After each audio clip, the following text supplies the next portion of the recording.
স্থাপকায় চ ধর্মস্য সর্বধর্মং স্বরূপিণে অবতার বরিষ্ঠায় শ্রীরামকৃষ্ণায় তে নমঃ। শ্রী শ্রী মা এবং স্বামীজির রাতুল চরণে প্রণাম জানিয়ে বলি যে বিশ্বাসের কথা হচ্ছে কথামৃতে। মাস্টারমশাইকে ঠাকুর বলছেন, দেখো গো, বিশ্বাস যদি ঠিক ঠিক হয়ে যায় আর কোনো কিছু দরকার নেই। বিশ্বাসের এত জোর, সে তুমি কি বলবে।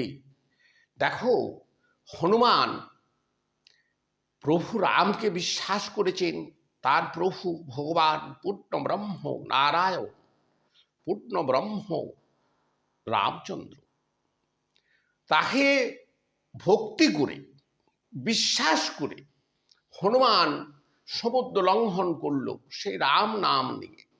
অথচ প্রভু রামকে সেই লঙ্কা যে যখন যেতে হলো, তখন তাকে সমুদ্র বাঁধতে হলো গো, সমুদ্র বাঁধতে হলো। বিশ্বাস এমনই জিনিস। আরেকটা কথা আছে, বিভীষণ একজনকে রাম নাম লিখে একটা পাতাতে তার কাপড়ে গাঁট বেঁধে দিল, দিয়ে বলল, যাও তুমি সমুদ্র হেঁটে হেঁটে পেরিয়ে যাবে, যাও, কিন্তু তোমার ওই গাঁটে কি বাঁধা আছে এটা তুমি খুলে দেখার চেষ্টা করো না। সে আপনার সুন্দর সমুদ্রের মাঝকে চলে গেছে হেঁটে হেঁটে।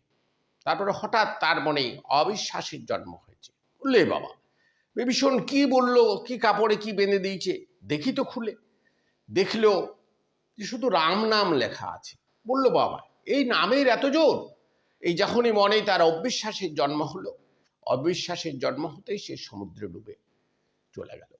এই হলো বিশ্বাস আর অবিশ্বাস। নমস্কার, সবাই ভালো থাকবেন, সুস্থ থাকবেন, আনন্দে থাকবেন।